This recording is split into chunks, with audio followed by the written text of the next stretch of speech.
noite a todos que nos assistem. Nós queremos manifestar aqui a nossa alegria em ter você conosco aqui em mais essa transmissão ao vivo, nesse momento em que nós não podemos nos reunir presencialmente, mas isso não é impedimento para que a doutrina da palavra de Deus seja pregada e nós a ouçamos. Para mim é um prazer, mais uma vez, estar aqui com os irmãos da Igreja Presbiteriana Betel. Falei hoje de manhã, na transmissão lá do nosso canal, que nós estamos fazendo transmissão conjunta porque a gente se complementa. A gente tem equipamentos que complementam uns aos outros e nós estamos usufruindo de tudo isso juntos. É uma alegria para nós colaborar com os nossos irmãos da Betel. Então, nós já pudemos ver aqui pelo chat ao vivo da transmissão que os irmãos daqui da Igreja Betel, os irmãos da Igreja Filadélfia, já estão mandando as suas saudações, os seus comentários. Isso é muito bom. Então, para você que ainda não se inscreveu no canal da Igreja Presbiteriana Betel, faça isso, faça desse momento um momento de você apoiar e ajudar esses irmãos a crescerem também no alcance em relação à transmissão da mensagem. Depois, no momento oportuno, certamente nós iremos saudar a todos vocês. Faça desse momento também um momento em que você se coloca na presença de Deus, para que você possa orar e possa também meditar na palavra do Senhor. Para isso, eu gostaria de convidar você a abrir a sua Bíblia na carta que Paulo escreveu aos Efésios, capítulo 5. Nós vamos ler a partir do versículo 15 até o versículo de número 21. Carta de Paulo aos Efésios, capítulo 5, versículos de 15 a 21. Quero convidar você para acompanhar a leitura da palavra do Senhor nessa hora. Efésios, carta de Paulo aos Efésios, capítulo 5, versículos de 15 a 21. Nós vamos ler, nesse momento, a palavra do Senhor. O texto nos diz assim: portanto, vede prudentemente como andais, não como nécios e sim como sábios, remindo o tempo porque os dias são maus. Por essa razão, não vos torneis insensatos, mas procurai compreender qual a vontade do Senhor. E não vos embriagueis com vinho no qual há dissolução, mas enchei-vos do Espírito, falando entre vós com salmos, entoando e louvando de coração ao Senhor, com hinos e cânticos espirituais, dando sempre graças por tudo a nosso Deus e Pai, em nome do nosso Senhor Jesus Cristo, sujeitando-vos uns aos outros no temor de Cristo.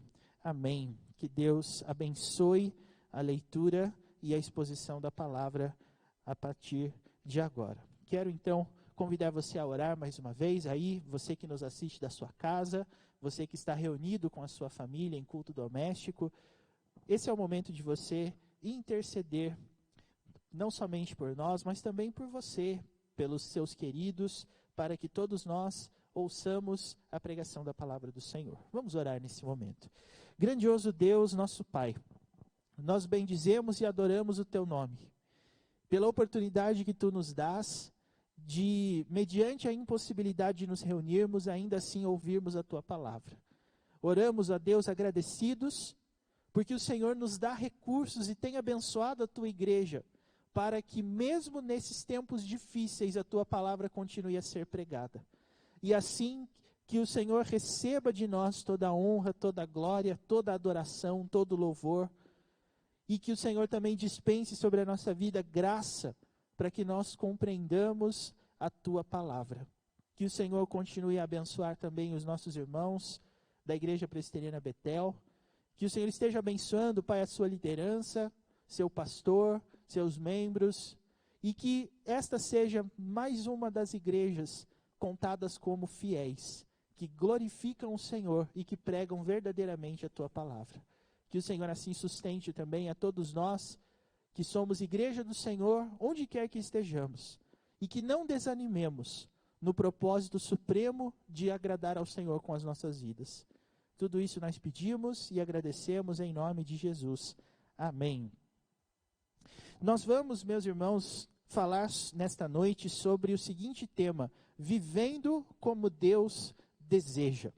Para falar sobre esse tema, nós escolhemos esse texto justamente porque o apóstolo Paulo, quando escreve aos Efésios, tem como objetivo da sua escrita a igreja. Esta é uma das cartas que Paulo escreve que tem a igreja como seu tema principal, e dentro dessa proposta Paulo aborda temas fundamentais da vida da igreja. Nós temos aqui a comunhão, nós temos a pregação, mas Paulo dá especial destaque ao proceder dos filhos de Deus. É verdade que os filhos de Deus podem ser identificados de muitas formas. Reúnem-se em lugares que são chamados de templos ou igrejas, e você pode saber onde você passa e saber que aquele lugar é um lugar reservado para culto e para adoração ao Senhor. Mas a vida do crente ganha especial atenção por parte do apóstolo Paulo, e nós temos essa certeza porque nós lemos na carta que ele escreveu aos Efésios, já no primeiro capítulo, o nosso Deus e Pai, se você quiser acompanhar comigo aqui, capítulo 1, versículo 3, o nosso Pai e o Pai de Senhor Jesus Cristo nos abençoou com toda sorte de bênção espiritual. É muito importante nós explorarmos um pouquinho o que seriam essas bênçãos espirituais. Basicamente, bênção espiritual é tudo aquilo que Deus derrama sobre a sua igreja com o propósito de manter-nos santos e fiéis àquilo que Ele mesmo nos chamou para fazer. Você pode perceber que quando Paulo dirige aqueles irmãos a sua saudação inicial, ainda também no capítulo 1, você vai ver Paulo dizendo que ele é um apóstolo de Cristo Jesus pela vontade de Deus, e ele chama os efésios de que forma? Aos santos que vivem em Éfeso. Então, se há um aspecto da vida da igreja que é abordado com muita atenção pelo apóstolo Paulo, é a santidade da igreja. Nós, o povo de Deus, somos santos porque fomos salvos por um Deus santo e fomos salvos para sermos santos. Viver então de forma que agrade a Deus, do jeito que Deus deseja, é viver de forma santa. Aí é que nós entendemos o porquê que a comunhão dos cristãos é diferente, porquê que a conduta dos cristãos é diferente. O objetivo qual é? É expressar com a própria vida a santidade de Deus. E o que isso nos impacta? No que isso nos impacta em especial quando nós observamos o texto que está aqui diante de nós? Nós temos o apóstolo Paulo tratando a vida cristã como oposta à vida de dissolução. O que isso significa? Isso significa que uma vez que você tem o seu coração transformado pelo Senhor, uma vez que você se torna templo da habitação de Deus por meio do Espírito Santo em você, agora você não terá mais a mesma conduta que você tinha antes. Volte comigo também para o capítulo 4, no versículo 17, e você vai perceber que Paulo está falando sobre esse assunto, mencionando: isto, portanto, digo e no Senhor testifico, que não mais andeis como também andam os gentios. Veja que o apóstolo Paulo está tratando de uma vida diferente. Diferente por quê? Porque agora nós não andamos mais, segundo o que diz aqui o apóstolo Paulo, na vaidade dos próprios pensamentos, obscurecidos de entendimento e alheios à vida de Deus. A vida do cristão, então, é provada através do seu comportamento. E esse comportamento, então, é o que nós queremos chamar de viver para a glória de Deus, viver como Deus deseja. Como Deus quer que nós vivamos. Olhando para o texto que nós nos propomos a expor, a partir do versículo 15 do capítulo 5, nós vamos ver que o apóstolo Paulo está falando e em início, ele está mencionando aqui a palavra portanto. Ou seja, no capítulo 5, versículo 15, nós temos a conclusão de um argumento de Paulo. Paulo estava falando sobre a vida que agrada a Deus nos seguintes termos, versículo 1 do capítulo 5. Sede imitadores de Deus como filhos amados e andai em amor. E aí o apóstolo Paulo, quando menciona essas coisas, vai nos colocar também que aqueles que andam em Cristo, que aqueles que andam em amor, como também Cristo nos amou, aqueles que imitam a Deus, devem abandonar algumas práticas. E qual é o objetivo disso? O apóstolo Paulo, então, nos versículos de 3 a 14, está dando a lista de coisas que nós não podemos encontrar em meio aos filhos de Deus, porque essa não é a vida característica de um filho de Deus. Observe que aqui o apóstolo Paulo começa a sua lista falando de impudicícia, depois impurezas, cobiça, conversação torpe, palavras, e a partir daí a lista começa a se desenvolver. O que isso significa? Que nós estamos demonstrando num primeiro momento a maneira pela qual nós falamos, a maneira pela qual nós vivemos, através das palavras que são ditas. O Senhor Jesus faz uma relação indissociável das palavras com o proceder, porque Ele mesmo diz, a boca fala do que o coração está cheio. E se o nosso coração está cheio das coisas de Deus, então o nosso falar vai demonstrar isso. E não é só uma questão de você colocar ali no seu vocabulário palavras que são típicas da nossa vida comunitária, como por exemplo, graça e paz, olá irmão, olá irmã, olá vaso de bênção, coisas que a gente vê as pessoas falando por aí. Mas aqui, meus irmãos, a ideia é que nós não podemos usar a nossa boca para despertar todo tipo de cobiça e coisas indesejáveis na presença de Deus.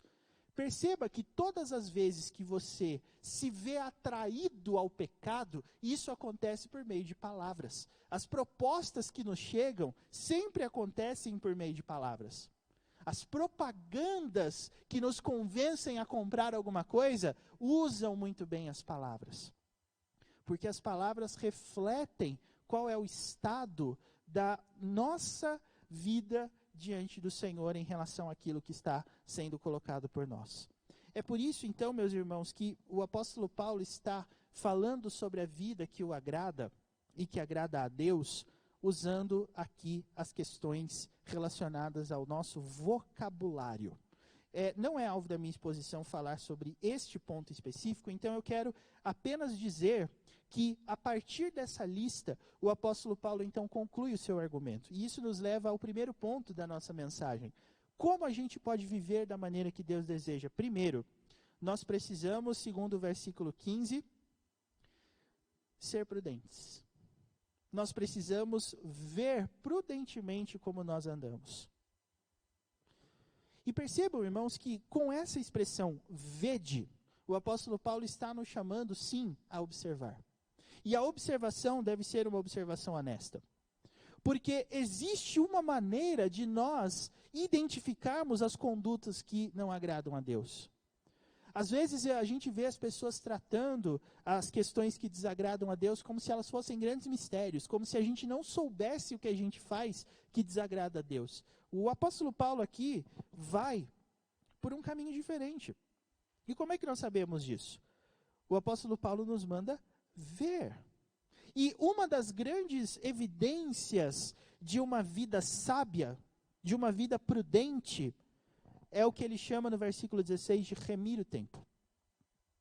Eu acredito que quando a gente está falando sobre essa questão toda que nós estamos vivendo, é bem provável que você tenha se dado conta de que o tempo é uma dádiva preciosa, porque agora nós estamos trabalhando de casa, nós estamos diminuindo um pouquinho o nosso ritmo, porque existem serviços de casa a fazer, além daquele que você leva para casa, que são do seu trabalho, e isso dá trabalho realmente, você vê o tempo passando correndo. Agora, aqui o apóstolo Paulo está falando para nós entendermos o tempo de uma maneira diferente. E observe qual é a visão que o apóstolo Paulo tem do mundo que ele habitava e que nós também devemos ter em relação ao mundo no qual nós habitamos. Perceba no versículo 16 o apóstolo Paulo dizendo que nós devemos remir o tempo, por quê? Porque os dias são maus. E é importante, muito importante, que você entenda a literalidade dessa expressão. Por que o apóstolo Paulo chama os nossos dias de maus? Porque ele é pessimista? Porque quando a gente fala, por exemplo, sobre coisas ruins, coisas tristes, a gente já pensa que isso tem a ver com uma opinião pessimista sobre o nosso tempo. A gente vê as pessoas tristes e desiludidas e a gente fala, não, mas o mundo está cheio de coisa boa, o mundo está cheio de coisa legal, você não deve ficar desanimado. Mas não, o apóstolo Paulo sabe falar como ninguém a respeito desse tema, porque ele entendeu efetivamente qual é a verdadeira condição do mundo em que a gente está. Então, Paulo quer que você entenda que não dá para enxergar um proceder que desagrada a Deus se você também não tiver uma visão correta do mundo onde você está. E Paulo é categórico em afirmar: os dias são maus. É por isso então que nós devemos remir, salvar o tempo. Você deve entender que os dias são maus, não só por causa dos problemas e das dificuldades que são naturais, ou que nós podemos passar, mas você deve entender que os dias são maus, principalmente porque você mesmo tem percebido que servir ao Senhor, recolhido na sua casa, não ficou mais fácil. Servir ao Senhor fazendo as suas atividades de casa, não diminuiu a sua exposição ao pecado. Porque é isso que a gente costuma fazer num primeiro momento, não? Eu acho que são as amizades que me desviam. Ou então, são as coisas que eu assisto na televisão que me desviam. Ou então, são as coisas que eu aprendo com autores, com livros, com novelas que me desviam. Mas o fato de nós estarmos agora forçados a não desempenhar naturalmente as nossas atividades tem nos levado a que conclusão? O mundo ficou mais fácil por causa disso? Não, muito pelo contrário. Nós percebemos onde está o verdadeiro problema. Nós estamos convivendo, meus irmãos, dias que nos levam a concluir que o nosso problema não está ausente, como se ele estivesse apenas relacionado a uma circunstância que nós estamos passando. O problema existe dentro de nós. O que nos impede de agradar a Deus tem raiz dentro de nós. E enxergar isso é o grande problema. Porque enquanto nós estivermos deslumbrados conosco mesmos, nós vamos entender esse mundo como se fosse uma grande gama de oportunidades que nos está sendo oferecida. Quando nós estamos deslumbrados com a nossa capacidade, com os nossos recursos, com o nosso dinheiro, o que acontece conosco? Nós somos levados a quê?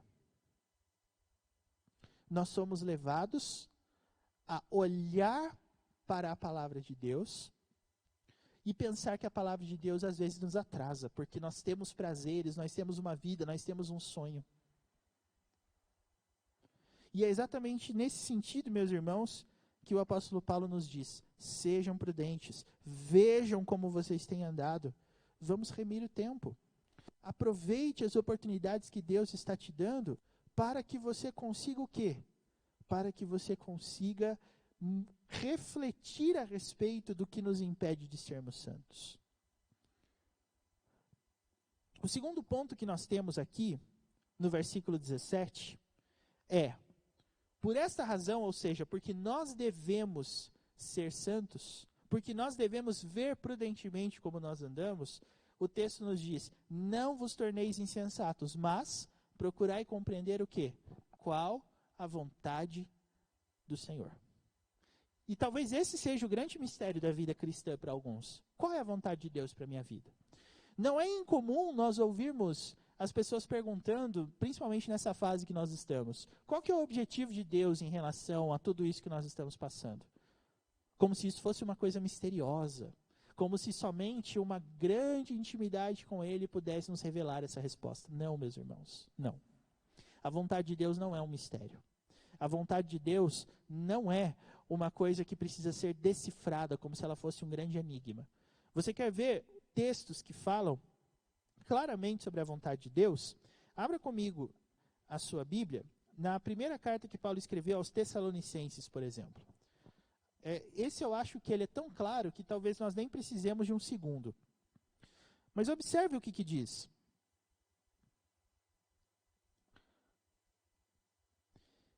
Primeira carta de Paulo aos Tessalonicenses, capítulo 4, versículo 3. Bem claro, o texto nos afirma: esta é a vontade de Deus, a vossa santificação. Que vos abstenhais da prostituição. O que faz com que você e eu enxerguemos esse mundo não como nosso lar definitivo, mas como um lugar de passagem, é justamente o apego que nós temos em relação à nossa santificação. Quanto mais eu e você buscamos agradar a Deus e melhorar o nosso caráter diante dele, mais nós vamos nos desarraigar deste mundo, mais nós vamos nos arrancar deste mundo. E eu acredito que essa seja uma das grandes lições do tempo que nós estamos vivendo. Talvez você nunca tenha pensado que chegaria um dia, em pleno século XXI, em que nós ficaríamos quase um mês sem cultos presenciais nas nossas igrejas. E coisas tão comuns como ir à igreja, já são coisas que a gente não faz mais. E aí alguém pode perguntar assim, mas isso vai acabar logo. A gente espera, mas quais são as previsões que nós temos? E aí você pode pensar, nossa, mas isso é pessimismo. Não, não é pessimismo. Isso é a realidade dos fatos. Se você tem algum tipo de expectativa de que as coisas melhoram, e de que os homens vão melhorar, e de que a sociedade vai melhorar como um todo, o que você está vendo nesse período que nós estamos vivendo? Nós temos visto aquilo que domina o coração do homem com total certeza, que é o seu desapego em relação àquilo que Deus exige dele. Então esse é o momento em que Deus chama todos nós à reflexão, para que nós procuremos compreender qual a vontade do Senhor. O fato do apóstolo Paulo ter dito procurar e compreender a vontade do Senhor, não quer dizer que ela não pode ser encontrada, ou que ela é difícil de ser entendida, mas isso significa que isso deve ser uma busca recorrente. O apóstolo Paulo diz, se esforce nessa direção, busque isso para você, entenda o que Deus está esperando de você e de mim. Todas as vezes que Ele me retira alguma coisa, todas as vezes que Ele me dá alguma coisa, qual é o objetivo dele com isso? É algo misterioso? Não! O que Deus está querendo é moldar o seu caráter de acordo com o caráter dele, que é santo. E santidade é a única coisa que vai fazer você se sentir como um peregrino neste mundo. Porque aí você vai perceber que as pessoas não estão caminhando no mesmo sentido que você quando o assunto é santificação. Primeiro ponto, para que nós aprendamos a viver como Deus quer. Nós temos que ver prudentemente como nós estamos andando. Segunda coisa, nós devemos procurar compreender qual a vontade do Senhor, que é a nossa santificação. E terceiro e último ponto, está no versículo 18. O texto nos diz, não vos embriagueis com vinho, no qual há dissolução, mas enchei-vos do Espírito. Esse é o terceiro ponto, encher-se do Espírito. Duas considerações aqui sobre esse versículo, bem rápidas. Primeiro, não é a primeira vez, meus irmãos, que na Escritura nós temos o Espírito Santo ser confundido com embriaguez, ou relacionado com ela, pelo menos. Se você lembrar comigo da história da igreja, você vai lembrar que em Atos capítulo 2, quando o Espírito Santo é derramado no feriado de Pentecostes, e todos os que estavam ali, oriundos das mais diversas partes do mundo, começaram a ouvir o discurso de Pedro na sua própria língua natal, aquilo foi um fato extremamente chocante, que ao mesmo tempo que deixou alguns perplexos e maravilhados, ao mesmo tempo também fez com que alguns olhassem e pensassem assim, eles estão bêbados. Se você quiser a comprovação disso que eu estou falando, é só você pegar aqui o que diz o versículo, dentro do capítulo 2 de Atos, você vai ver no versículo 12 e 13 o texto dizendo, todos atônitos e perplexos interpelavam uns aos outros. O que isso quer dizer? Enquanto que outros zombando diziam, estão embriagados. E aqui, meus irmãos, no livro que nós estamos estudando, a carta, aos Efésios, nós temos mais uma vez o Espírito Santo sendo confundido com embriaguez. Por que isso acontece? A resposta para isso é muito simples. O mundo que nós vivemos é um mundo que procura alteração de comportamento por meios induzidos. Todas as pessoas embriagadas perdem o controle da sua própria consciência e das suas ações e fazem coisas que elas não fariam naturalmente se estivessem em seu juízo perfeito. Então, para muitos, ou melhor dizendo, para todas as pessoas que não são redimidas, a transformação do comportamento nunca vai acontecer de modo espontâneo, mas ela precisa ser induzida por algum tipo de substância que modifique a minha cabeça e a ordem correta dos meus pensamentos. E o que o apóstolo Paulo está falando é que o Espírito Santo não é assim. O Espírito Santo não deixa você descontrolado. O Espírito Santo não deixa você como se você estivesse doido, sem controle, sem dominar as ações. E isso é uma resposta para aqueles que acreditam que onde há manifestação do Espírito Santo, existe todo tipo de desordem e barulho. Não, meus irmãos. Isso não é verdade. E eu quero que você volte justamente para o começo do capítulo 5, para você entender por que isso não é verdade. Porque, como nós falamos aqui, o apóstolo Paulo está falando sobre os comportamentos que nós devemos abandonar a partir do versículo 3. E ele menciona aqui, como eu disse, impudicícia, impurezas, cobiça e conversação torpe. E aí depois, palavras vãs ou chocarrices, coisas essas inconvenientes. O que o apóstolo Paulo está denunciando aqui nessa lista? As maneiras equivocadas de nós usarmos as nossas palavras. Mas vejam, irmãos, qual é a advertência dele no versículo 5. Aqui ele está dando 2 tipos adicionais de uso equivocado das palavras. No versículo 5 ele diz, nenhum incontinente ou impuro ou avarento que é idólatra tem herança no reino de Cristo e de Deus. Sabe por que Paulo usa a palavra incontinente no versículo 5? Incontinente é aquele que não consegue se controlar, que não tem capacidade de se domar. E o apóstolo Paulo diz, nenhum incontinente tem herança no reino de Cristo. Você percebeu como isso é sério? Se nós tentarmos justificar as nossas pisadas na bola com Deus, como alguém que diz que não conseguiu se controlar, foi mais forte do que eu, ou coisas assim, esse é um comportamento que não tem herança no reino de Deus. Olha como isso é sério. Aí você vai ver no versículo 6 um segundo uso equivocado das palavras. Primeiro, que é esse que nós vimos aqui, é dar a entender que não existe controle. E no versículo 6 nós temos aqui, ninguém vos engane com o quê?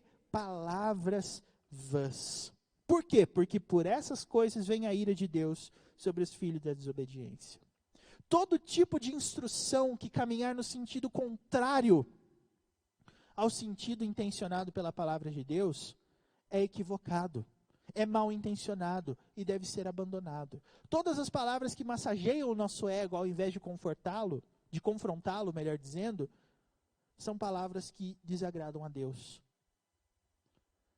Agora, irmãos, vocês notaram que nós temos no versículo 18, o apóstolo Paulo nos mandando encher do Espírito, e nos versículos seguintes, os versículos 19, 20 e 21, nós temos 3 práticas comuns de quem é cheio do Espírito Santo. O versículo 19 fala sobre falar, o versículo 20 fala sobre dar graças, e no versículo 21 fala sobre sujeitar-se. Observem, irmãos, como é interessante nós pensarmos que o Espírito Santo não deixa ninguém incontrolável, mas controla em especial o primeiro elemento e mais importante dessa lista que o apóstolo Paulo coloca, que é o falar. Não é isso que você acabou de ler? A gente é enchido pelo Espírito Santo, versículo 18, e a primeira coisa que muda em nós é o quê? É a maneira que nós falamos. O nosso falar muda porque o nosso coração foi mudado. Percebeu? Agora você não vai ser mais uma pessoa que vive dizendo e se justificando, ai, foi mais forte do que eu, ai, eu não pude me controlar. Não. Agora o seu falar é direcionado pelo Espírito Santo. E se você se lembra bem, qual é um dos pedacinhos do fruto do Espírito mencionado por Paulo no livro de Gálatas, capítulo 5? Você tem lá amor, alegria, paz, longanimidade, benignidade, bondade, fidelidade, mansidão e o quê? Se eu estivesse na igreja, esse era o momento que você poderia completar a minha frase, né? Então complete aí na sua casa. Bondade, fidelidade, mansidão e domínio próprio.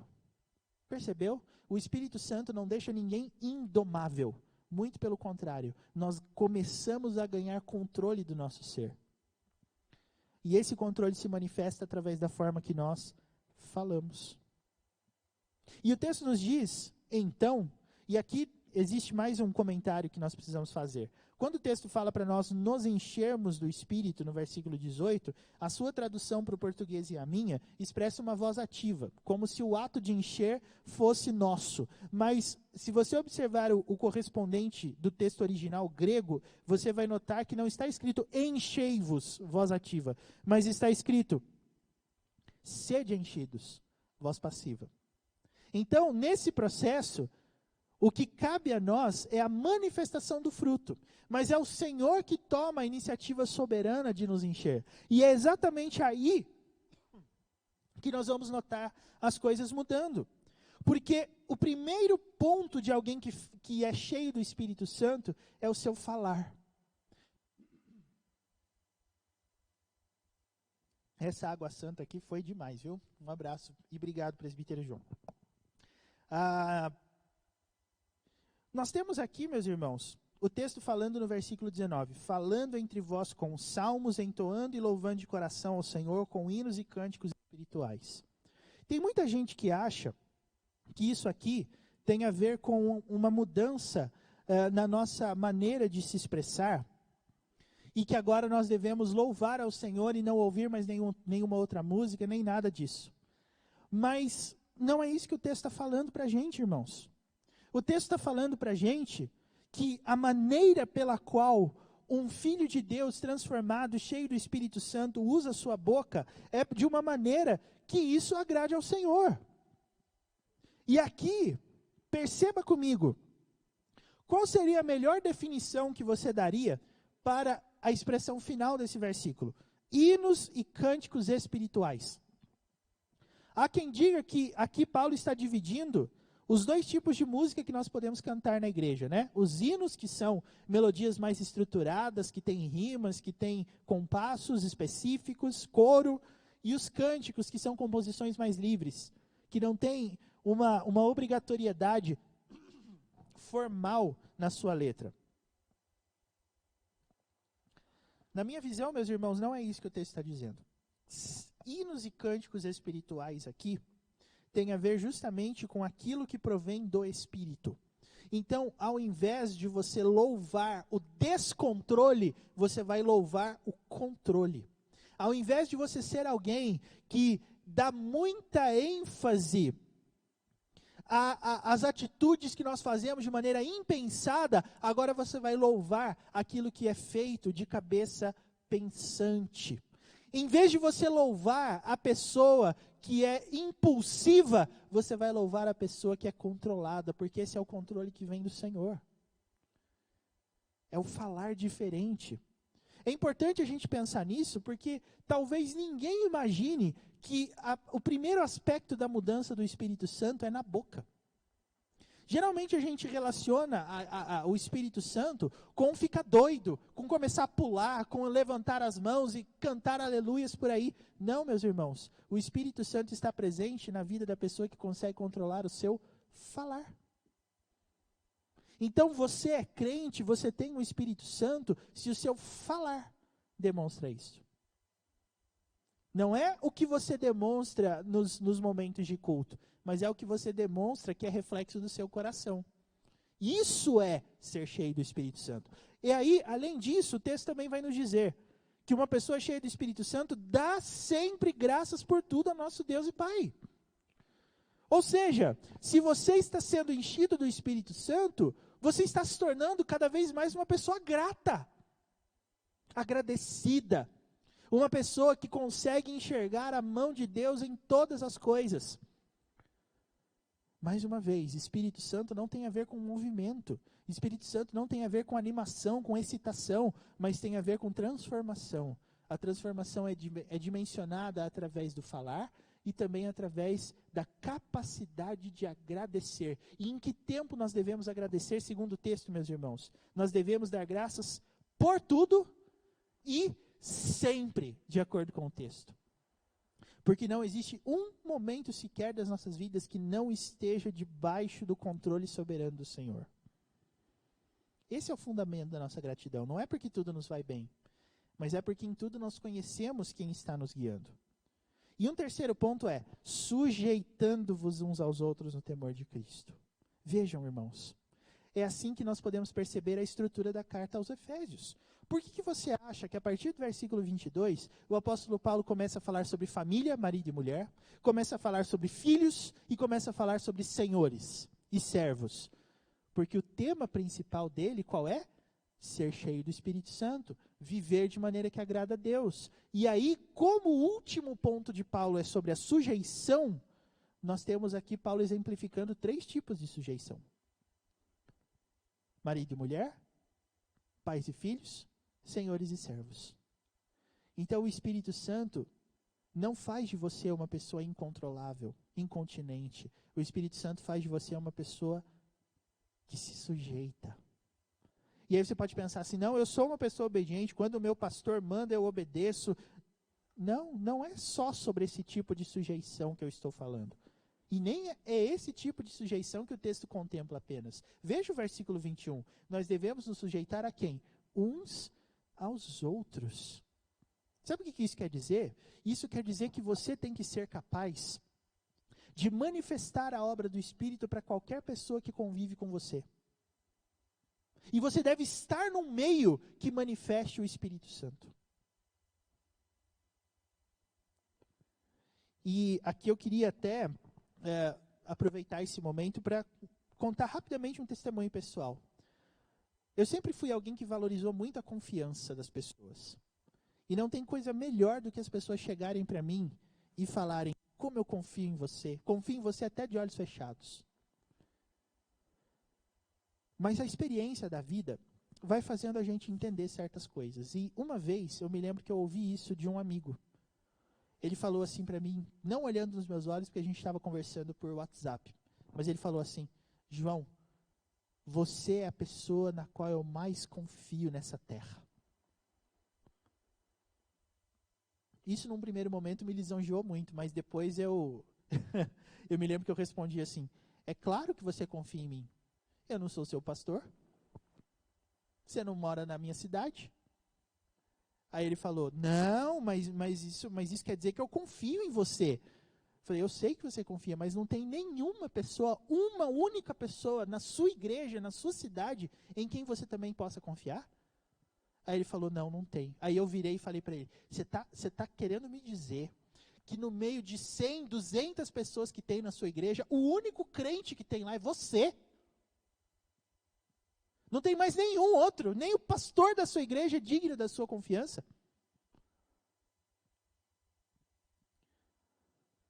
E aí é que nós percebemos, meus irmãos, que alguns temores que nós temos são totalmente infundados. Para muitos de nós, o culto online, tal como nós estamos fazendo aqui, é a melhor coisa que poderia ter acontecido, porque daí você pode ficar na sua casa e ouvir a palavra de Deus, no conforto do seu lar, de pijamão, como provavelmente alguns de vocês estão. Mas, irmãos, a questão não é essa. Você sabe por que quando o Senhor salvou você, Ele te colocou numa comunidade? Porque essa comunidade pastoreia você. Não é só o seu pastor que te pastoreia, mas você está no meio de pessoas sábias. Você está no meio de pessoas que podem te direcionar segundo a palavra de Deus. E você deve a elas sujeição, em Cristo, assim como elas também te devem sujeição. O que talvez dificulta a ideia de comunhão das nossas igrejas, e no tempo que nós vivemos hoje, é que não é só a questão da impessoalidade, mas porque eu não tenho interesse em dividir os meus pensamentos com ninguém. Eu não tenho interesse de ser confrontado naquilo que eu preciso. Eu não quero uma igreja que me diga o tempo todo que eu estou errado, que eu preciso mudar. Mas é esse tipo de igreja que o Espírito Santo vai colocar você. Se você de fato for alguém que busca ser cheio do Espírito Santo.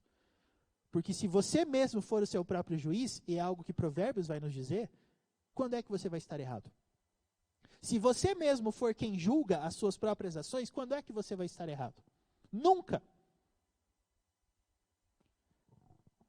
É por isso que uma das marcas da igreja falsa são os pastores que se apacentam a si mesmos. Terminando aqui, meus irmãos, eu gostaria apenas de deixar com você duas coisas. Primeiro, fazer uma recapitulação daquilo que nós falamos.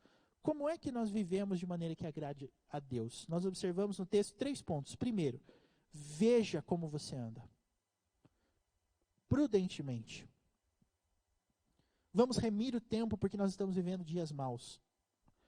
Segundo ponto, procure compreender a vontade do Senhor, a sua santificação.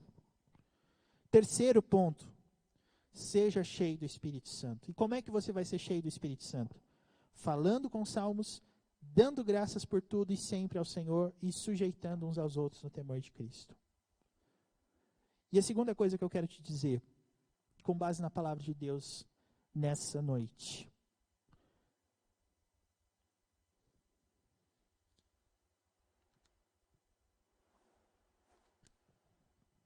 A segunda coisa que eu quero te dizer é que uma igreja não é uma comunidade composta de várias pessoas que estão trilhando caminhos diferentes. A igreja é composta de muitas pessoas ou de poucas pessoas que estão andando para o mesmo lugar e têm o mesmo alvo, o mesmo objetivo para a sua vida. Você não é o seu próprio pastor e nem pode ser. Você precisa de pessoas que caminhem com você. Pessoas essas que estão comprometidas com os mesmos ideais que você. Então perceba, falta de confiança nas pessoas não é porque elas não são dignas da sua confiança, mas certamente porque lhe falta o Espírito Santo. Quando você começar a ser cheio do Espírito Santo, duas coisas vão acontecer. Primeira, você vai começar a entender que o seu principal problema é você mesmo. E segunda, você vai começar a perceber que o Espírito Santo posiciona você estrategicamente ao lado de pessoas que estão ali justamente para poder te dar o que você não pode sozinho. Por isso, irmãos, é que é uma maldição para a nossa vida, nós estarmos no primeiro domingo do mês, cada um de nós nas nossas casas, impedidos até mesmo de participar do sacramento da ceia. Eu não sei se você se imaginou sem ceia do Senhor um dia na sua vida, porque a igreja estaria fechada devido a uma pandemia. Mas você sabe por que isso aconteceu? Para que você, principalmente, como é, eu acredito, o tema aqui dos nossos irmãos da Betel, para que você possa reavaliar as suas definições sobre igreja. Você não está aqui simplesmente para consumir um produto, mas você está aqui porque você quer aprender a viver de forma que agrade a Deus. E é impossível fazer isso sozinho. Que Deus te abençoe, que Deus te guarde, que Deus ilumine o seu coração e te encha do Espírito Santo, para que assim você possa aprender a viver como Deus quer. Que Deus te abençoe muito em nome de Jesus. Amém.